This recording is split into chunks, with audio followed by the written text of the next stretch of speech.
Hello everyone. In today's video, I'm going to share you the history of Captain Edward Teach, better known as Blackbeard, a bloodthirsty pirate who had control of the Caribbean Sea and from the 1716 to 1718. If you are new to my channel, then subscribe the channel, and click the bell icon, to get my video updates regularly. This is our Breathe In Breathe Out channel, keep moving.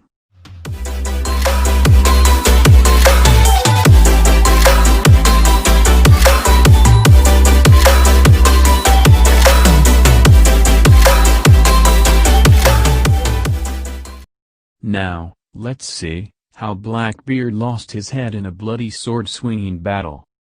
On a sunny winter day, some 3 centuries ago, British warships fired their cannons in celebration, as Lieutenant Robert Maynard sailed up the James River upon his return to Virginia.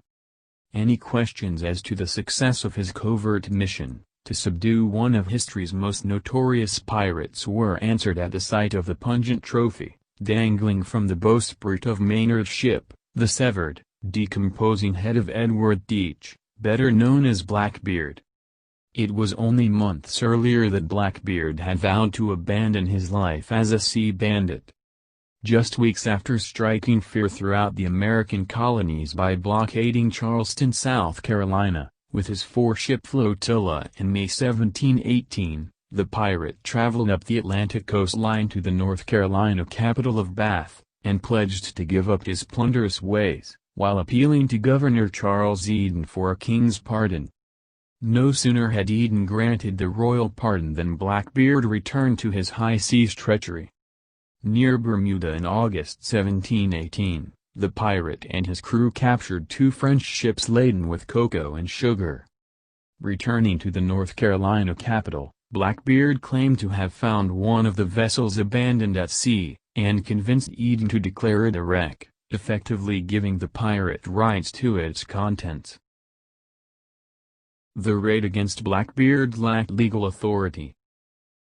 In the Virginia capital of Williamsburg, less than 200 miles to the north, Lieutenant Governor Alexander Spotswood cast a wary eye at his neighboring colony, which he viewed as an unsophisticated backwater with a weak governor. Virginia's top political official harbored a deep hatred of pirates, and he feared that Blackbeard and his fellow buccaneers would use North Carolina as a safe haven to terrorize Virginian shipping interests, and threaten its lucrative tobacco trade. Virginia was a much more established colony with a much larger economy and population. It had much more to lose to pirates than North Carolina, says Eric J. Dolan, author of Black Flags, Blue Waters, The Epic History of America's Most Notorious Pirates. If Eden truly believed that Blackbeard had sworn off piracy, Spotswood was under no such illusion.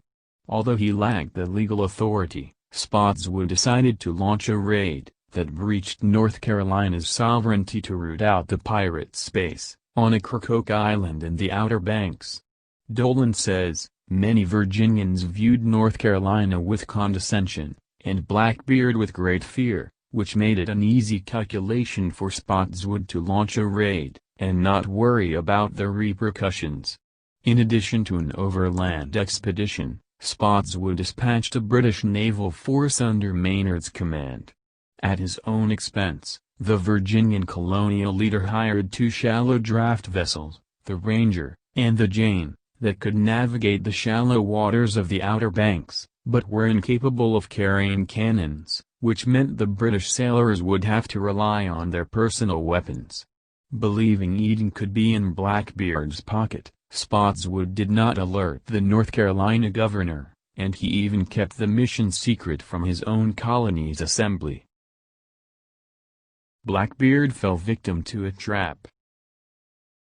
After anchoring off the southern tip of Ocracoke Island the night before, Maynard ordered his 2 ships to advance on Blackbeard on the morning of November 22, 1718. The Virginian expedition quickly lost the element of surprise, however, when both the Ranger and the Jane ran aground.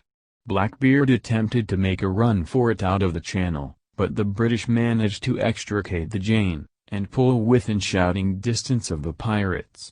With an advantage in firepower, the pirate ship unleashed a broadside from its cannons, that killed the commander of the Ranger, and scattered the men on the Jane. Demonstrating quick thinking, Maynard set a trap for the pirates. He ordered all his men except for the pilot, and midshipmen below deck. Seeing the deck of the Jane clear of most of its men, BlackBeard brought his ship alongside, and led his men over the rails with a rope in hand to lash the vessels together. As soon as the pirates' feet hit the deck, the pilot signaled Maynard, who rushed from below with a dozen men. BlackBeard had quite a shock, and must have been thrown off balance a bit with a number of sailors who came up ready to pounce. We have no idea whether BlackBeard was a great swordsman or not, but we know the British sailors were trained in hand-to-hand combat. 6 minutes of brutal fighting ensued as swords clashed, fists flew, and guns fired before the British sailors subdued the pirates. BlackBeard sustained a terrible pummeling before finally succumbing. He fell with 5 shot in him and 20 dismal cuts in several parts of his body. In death, the legend of BlackBeard was born. BlackBeard may have died, but his legend quickly gained a life of its own. Dolan says, BlackBeard was neither a particularly successful pirate in terms of treasure plundered, nor was he the fierce rogue he is made out to be. During his short turn on history's stage, less than 2 years' time, he rarely used violence. Yet, he is often portrayed as a ruthless, even murderous character who terrorized his foes. Dolan says, it was Captain Charles Johnson's 1724 book, A General History of the Robberies and Murders of the Most Notorious Pirates, that transformed BlackBeard into a larger-than-life character, and the archetypal pirate. Johnson employed full use of his literary license in portraying BlackBeard as a bloodthirsty warrior who entwined strands of his fulsome beard in black ribbons.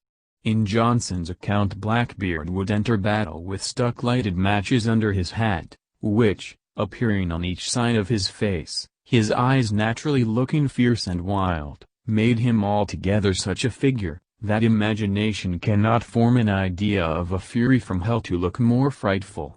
Dolan notes that, no contemporary accounts describe the pirate setting his facial hair ablaze.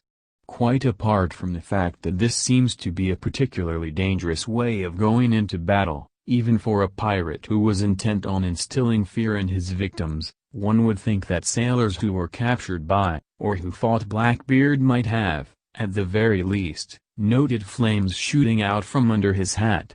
Even BlackBeard's death quickly became mythologized. Legend grew that after the British sailors decapitated BlackBeard, and tied his head to the bowsprit, they dumped his headless body into Pamlico Sound, where it took several laps around the Jane before finally disappearing from sight. After BlackBeard met a bloody end in 1718, his severed head became a ghoulish ornament. Hope you guys enjoyed this video. If you like this video, hit the like button, subscribe the channel, and click the bell icon to get my video updates regularly. This is our Breathe In Breathe Out channel. Keep moving.